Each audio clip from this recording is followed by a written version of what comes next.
کل Karachi stock exchange پر دن دہاڑے کچھ دہشت گردوں نے حملہ کیا اور ہمارے بہادر نوجوانوں نے اپنی جان پر کھیل کر انہیں ناکام کیا۔ اس حملے میں 2 سیکیورٹی گارڈز اور ایک پولیس اہلکار نے بھی جان آفرین کے سپرد کی۔ کانسٹیبل خلیل اور کانسٹیبل رفیق کو بالخصوص ہیرو کا پروٹوکول مل رہا ہے اور ظاہر ہے کہ سٹاک ایکسچینج پر حملہ پاکستان کی معیشت پر حملہ تھا، جسے ان شہداء و غازیوں نے اللہ کی مدد اور اپنی جرأت و بہادری اور اپنی تربیت سے ناکام بنایا۔ ان شہداء اور غازیوں کی تصاویر پاکستانیوں نے ڈی پیز بنا لی ہیں اور انہیں خراج تحسین پیش کر رہے ہیں، جس کے وہ بجا طور پر مستحق ہیں۔ تاہم ابھی تک اخبار سے ہمیں جو معلوم ہوا ہے کہ آئی جی سندھ نے اس ٹیم کو 20 لاکھ روپے دینے کا اعلان کیا ہے۔ اس کے علاوہ رفاعی ادارے جے ڈی پی نے بھی ان کے لیے انعام کا اعلان کیا ہے۔ تاہم ہمارے خیال میں یہ تو اونٹ کے منہ میں زیرہ بھی نہیں ہے۔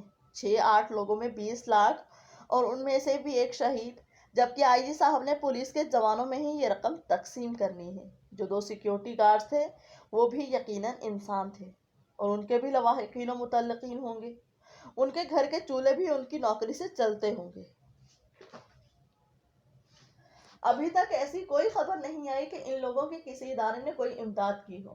اگر ایسا ہوا ہے تو اس ادارے کو ہمارا سلام۔ ہم لوگ حکومت کو معطل الزام نہیں ٹھہرا سکتے کہ بہرحال حالات مشکل ہیں اور تنخواہوں کی ادائیگی بھی مشکل کام ہے۔ پولیس کے ادارے نے بھی کام صحیح مگر بہرحال اعلان تو کیا۔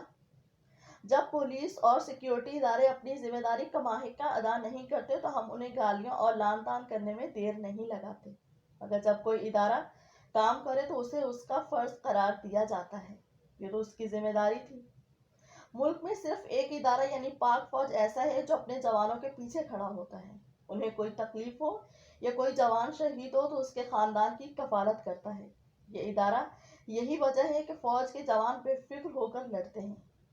حکومت کے پاس اتنے وسائل نہیں کہ ہر ادارے کی مدد کرے، سو یہ کام اگر عوام خود کرے تو اس میں کوئی مذائقہ نہیں۔ کراچی سٹاک ایکسچینج میں 500 افراد موجود تھے۔ خدا نخواستہ اگر حملہ کامیاب ہو جاتا یا دہشت گردوں کو جزوی کامیابی ہی نصیب ہو جاتی تو کتنے ہی لوگ جو کاروبار کرنے آئے تھے وہ زخمی ہو جاتے یا پھر آج ہم میں نہ ہوتے۔ اگر یہ لوگ تھوڑی سی رقم دے دیں گے تو یہ کوئی ان پر احسان نہیں ہوگا، بلکہ ان کی اپنی صحت و زندگی کا صدقہ نکلے گا۔ زیادہ پرانی بات نہیں ہے جب انہی لوگوں کو اپنا کاروبار برقرار رکھنے کے لیے کروڑوں کا بھتہ دینا پڑتا تھا اور وہ مجبوراً دیتے بھی تھے، اور نہ دینے والوں کی تو پوری کی پوری فیکٹریاں معاذ زندہ انسانوں کے جلا دی جاتی تھی۔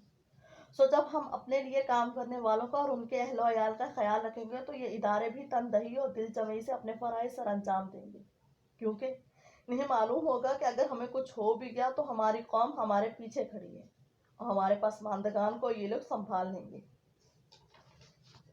انعام کا مقصد حوصلہ افزائی ہے، ورنہ ایک بھی انسانی جان کی کوئی قیمت ادا نہیں کی جا سکتی۔ انسانی جان تو اتنی انمول ہے، اللہ تعالیٰ خود فرماتا ہے جس نے ایک انسان کو بچایا اس نے پوری انسانیت کو بچایا۔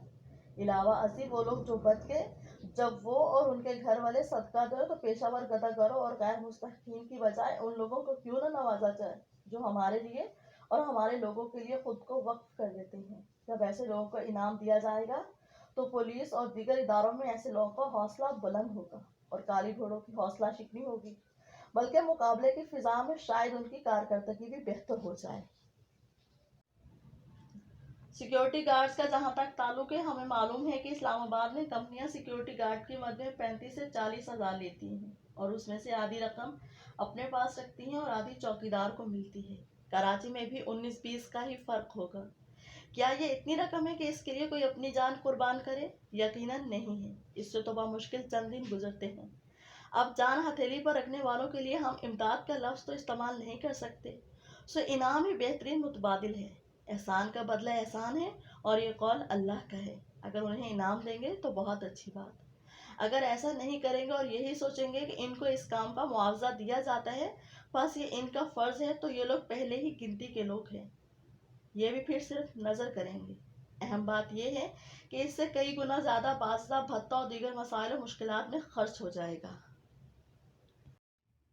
چند برس قبل ملالہ یوسفزئی پاکستان آئی تھی تو ہماری فیس بک ایسی پوسٹ سے بھری ہوئی تھی کہ ملالہ ہماری ہیروئن نہیں بلکہ ہمارے ہیرو